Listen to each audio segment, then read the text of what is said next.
Insurance advisers एक ऐसे इंसान जिनकी इमेज कुछ ऐसी है कि लोग इन्हें ज्यादा पसंद नहीं करते। क्यों? क्योंकि लोगों को लगता है कि ये सेल्समैनशिप नहीं बल्कि हिप्नोसिस यानी कि सम्मोहन शक्ति का इस्तेमाल करते हुए आपको कुछ भी बेच जाते हैं and then it can not be undone. Just like marriage. या आइए देखते हैं क्या हमारे HDFC अर्गो के इंश्योरेंस एडवाइजर्स भी सम्मोहन शक्ति की जानकारी रखते हैं। होती तो बीवी ना काम करती। नमस्ते, मैं गौरव जैन लुधियाना से। मैं रमा मिश्रा मुंबई से। मैं रजत कुमार दिल्ली से। मैं पीयूष शाह अहमदाबाद से। ये जो आपका जॉब प्रोफाइल है ये इमरजेंसी से जुड़ा हुआ है जी। आप लोग मुझे एक ऐसी चीज बताओ कि सबसे ऑकवर्ड जगह पे या सबसे ऑकवर्ड टाइम पे आपके किसी क्लाइंट ने आपको कॉल किया है?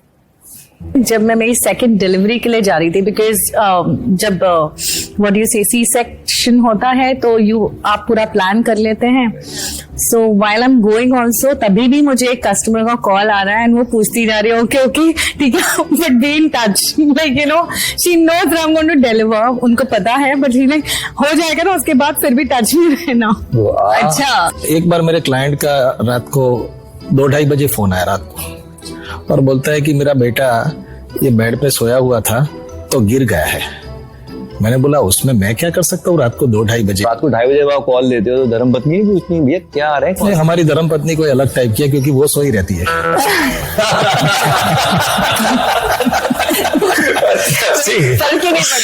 एक बार तो कस्टमर कॉल आया यार आपने पॉलिसी कर रखी है तो मेरे को ना वाटर प्योरीफायर परचेज करना तो which one should I go for? यार they also trust your judgement ना यार ये आदमी मेरे को ऐसी जगह पे बचा लेता है। वाटर प्यूरिफायर भी ठीक ही लगा मेरे घर का। इट्स अबाउट द भरोसा। Yes yes. और इतनी सारी जगह ये मैडम ये सर ने जो बताया ऐसी तो हम लोग क्या बीवी को डायमंड दिलाना है कि कारपेंटर घर में चाहिए कि पेंटर चाहिए कि कुछ भी चाहिए any kind of the dressing. अब ये सर की नहीं पहचान एडवाइजर से शादी करनी चाहिए। नहीं ये ask him to change the profession also. हाँ मैं आप ये देखो पीयूष भाई उन्होंने हस्बैंड बदलने की सोची, आप मेरा कम से कम मुझे बचा रहे हो प्रोफेशन बदल। जब आप कस्टमर के साथ में बैठ रहे होते हो पॉलिसी बेच रहे होते हो बट अजीब अजीब सवाल आते होंगे लोगों के। People are very tough. हाँ आते ना। कैसे? They will spend more on their luxurious life on brands and everything. शादी में हो जाएंगे करोड़ों के। शादी तो इंश्योरेंस में बेसिकली लोगों को लगता है कि यार खर्चा कर रहे हैं, इन्वेस्टमेंट होती है ये बेसिकली। और जब तक वो खर्चा लेके चलते हैं ना तो वो माइंड रहता है यार फिर से आगे रिन्यूअल तो लेने के लिए। अच्छा लोगों का एक माइंडसेट होता है यार 11 साल तो तू प्रीमियम लेके जा रहा है। हाँ कुछ होता था। क्लेम तो लिया नहीं मैंने। इसमें मैं एक और चीज ऐड करना चाहूंगा। हम लोग तब कस्टमर को ये बात बताते हैं कि देखिए आपने क्लेम नहीं लिया पर किसी ने क्लेम लिया है। इंश्योरेंस होता क्या है, एक पूल है, हम सब लोग उसमें पैसा डालते हैं और एक किसी को भी चाहिए तो उसमें से वो पैसा उसके लिए हेल्प होती है। तो इनडायरेक्ट वेज में आप भी बहुत बड़ा सोशल कॉज कर रहे हैं कि इंश्योरेंस पॉलिसी लेके। अच्छा मैंने देखो इस नजरिए से हम ये चीज ऐसे समझाते हैं क्लाइंट को और ये एक्चुअली में ये फैक्ट है। हाँ।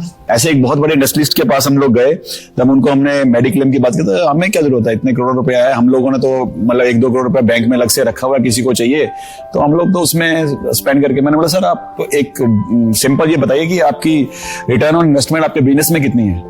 कहता 20-25% तो आराम से निकाल लेते हैं। मैं कहा सर 2 करोड़ साइड में रखा है आपका, 25% तो 50 लाख हो गया। 50 लाख हो गया तो आप तो 50 लाख का लॉस कर रहे हैं हर साल में। अभी आपको सिर्फ 1 लाख रुपया प्रीमियम देना है और आपकी 2 करोड़ की तो मेडिक्लेम पॉलिसी मिल जाएगी। फिर आपका अगर कभी भी क्लेम आया 10 लाख 20 लाख 50 लाख का क्लेम आ गया तो नेक्स्ट ईयर फिर 1 लाख देना है, फिर वो पूरा रिस्टोर हो जाएगा।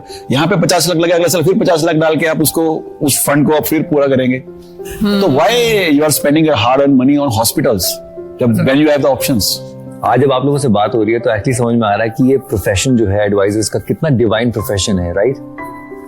मतलब मुझे अपने इस प्रोफेशन में इतना ज्यादा ब्लेसिंग्स मिल रही हैं जो लोगों से, मुझे लगता है कि शायद भगवान ने इसीलिए मुझे इस प्रोफेशन के लिए चुना कि जो ये ब्लेसिंग्स है ना वो एक अनमोल चीज मिल रही है मुझे और वो मुझे शायद वही आगे बढ़ा रही है। आप लोगों को वो एक पावर दिया है ऊपर वाले ने कि आप as a advisor as a mediator you know Yeah, absolutely. उस इमरजेंसी सिचुएशन में लोगों का साथ दो। It generally becomes a social cause. Basically, जब आप किसी का इंश्योरेंस करते हैं और कल को वो हॉस्पिटलाइजेशन में 10-11 लाख रुपए, 20 लाख रुपए जब उनकी पॉकेट से नहीं निकलता, दी पॉलिसी पेज, तो वो जो रिलीफ उनको मिलता है ना, वो बहुत मैटर करता है। अच्छा, हेल्थ से रिलेटेड तो मुझे लगता है फिर भी लोग थोड़ा जैसे समझाया तो समझ जाते होंगे, बट जैसे समझो गाड़ी हो गई जी, या घर हो गया, गाड़ी के कुछ एड ऑन हो गए कि भाई इंजन का है, गियर बॉक्स का है, वहां तो लोगों को लगता होगा नहीं कि मुझे कम से कम दो हाँ, और खत्म करो ना। प्राइसिंग अगेन वही मैटर आती है यार, कम से कम प्रीमियम दे दे तू,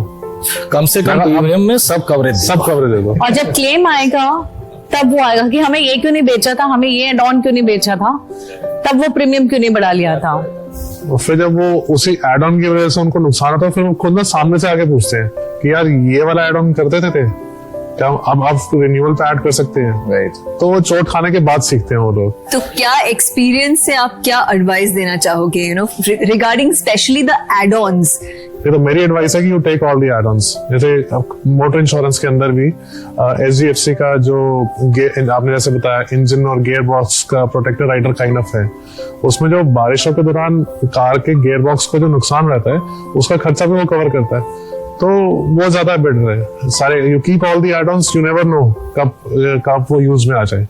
अच्छा, आप लोगों को ये पता है कि आम जनता जो है वो आप लोगों के बारे में आपके पीछे क्या बोलती है? तो चिपका गया, चिपका गया। हाँ, तूने महंगी से महंगी पॉलिसी दे दी, वो वाला तो 10,000 में दे रहा था, तूने फालतू में 22,000 ले लिया। ठीक है। अभी मैंने 2 महीने पहले ही किसी को एक पॉलिसी बेची थी और उस लेडी ने मुझे कुछ दिन पहले ही कॉल किया और मुझे बोला कि आपने अपने कमीशन के चक्कर में मेरा नुकसान कर दिया। मिसेस नायर, आपको कैसे पता? अरे सर, हमने बातें की हैं, कुछ आपके क्लाइंट्स के साथ में बातें हुई हैं। वो देखिए मिसेस नायर क्या बोल रही है आपके बारे में। अगर वो मुझे महंगी वाली पॉलिसी नहीं बेचते तो मुझे अपनी सेविंग्स अकाउंट में से एक बहुत बड़ा अमाउंट निकालना पड़ता और वो हमने अपनी रिटायरमेंट के लिए रखा था। अब ये आप ही बताइए, इंश्योरेंस में अगर बिल्स कवर नहीं होंगे तो इंश्योरेंस का काम क्या है? थैंक्स टू दीज एडवाइजर्स, इनके एडवाइस की वजह से अभी हमें पता है the difference between spending on one self and investing on one self.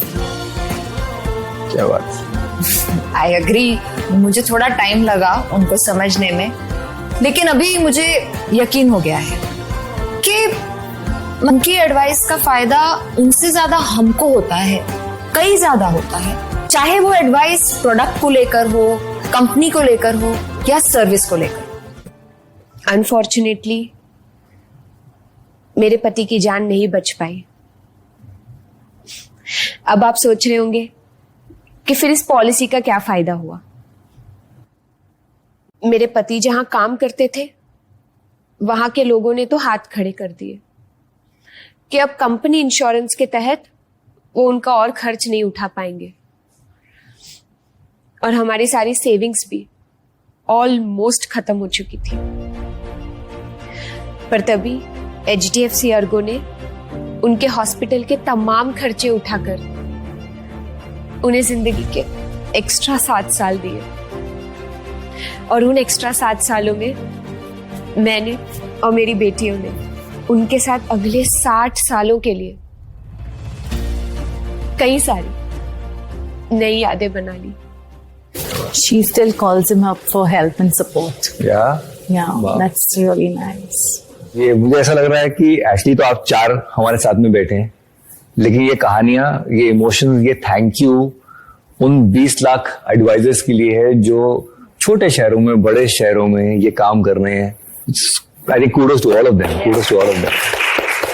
एक इंश्योरेंस एडवाइजर सिर्फ एक पॉलिसी नहीं बल्कि एक उम्मीद, राहत, चैन, खुशी और जिंदगी ऑफर करता है। तो आइए हमारे साथ जुड़कर IRDAI के विजन इंश्योरेंस फॉर ऑल को पूरा करें ताकि 2047 तक हर एक भारतीय नागरिक इंश्योर हो सके। बेचने को तो बेच सकते हैं हम हवा और पानी भी, मगर हमें है फिक्र आपकी और आपके अपनों की जिंदगानी की। कागज पर नहीं, दिल पर लिखते हैं हम दास्ताने तमाम। तभी तो होती है हैप्पी एंडिंग हमारी हर कहानी की।